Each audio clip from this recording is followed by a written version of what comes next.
नमस्कार।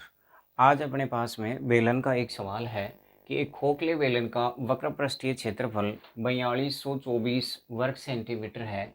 इसकी ऊंचाई के अनुदिश काटकर 33 सेंटीमीटर चौड़ी एक चादर बनाई जाती है, तो उस चादर का परिमाप आपको ज्ञात करना है। ठीक है, तो एक बेलन है। बेलन किस तरह का है? खोखला बेलन है। जैसे मान लीजिए आपके पास में ये एक बेलन है, ठीक है, और ये खोखला बेलन है। यदि आप इसके वृत्ताकार भागों को छोड़ दो तो जो शेष बच गया ये क्या होगा? इस बेलन का वक्र पृष्ठ। ठीक है, ये इस बेलन का वक्र पृष्ठ है। और इसको यदि सवाल के हिसाब से आप ऊंचाई के अनुदिश इसको काटते हो तो इसको काटने के बाद में ये एक आयताकार आकृति बन गई। काटने के बाद में आयताकार आकृति बन गई तो ये आयत का क्षेत्रफल हो जाएगा। कैसे होगा? फिर से देखना। यदि आप इसको फिर से मोड़ देते हो तो ये क्या हो गया? बेलन का वक्र पृष्ठ। ठीक है, ये बेलन का वक्र पृष्ठ हो गया। और इसको यदि आप काटते हो तो जो वक्र पृष्ठ है ये इस आयत के क्षेत्रफल में बदल जाएगा। वक्र पृष्ठ का क्षेत्रफल ही इस आयत के क्षेत्रफल में बदल जाएगा। तो इसको ऊंचाई के अनुदिश हम काट रहे हैं तो एक भुजा तो इसकी 33 होगी। ठीक है, और दूसरी आपको पता करनी है। ठीक है, और इसका क्षेत्रफल कितना दे रखा है? जो वक्र पृष्ठ का क्षेत्रफल है वही इस आयत का क्षेत्रफल होगा।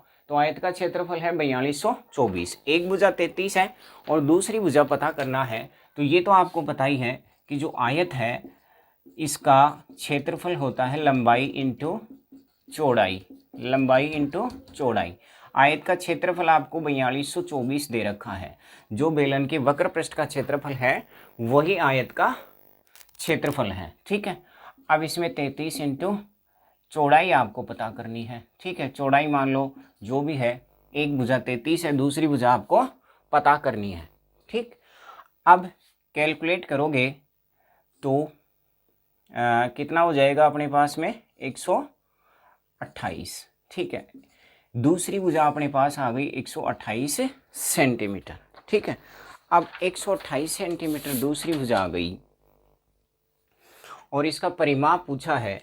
तो आयत का जो परिमाप होता है वो चादर का परिमाप पूछा है 2 इंटू लंबाई प्लस चौड़ाई। ठीक है, यानी दो भुजाओं को जोड़कर इनका दुगना कर देंगे, लंबाई और चौड़ाई को जोड़कर।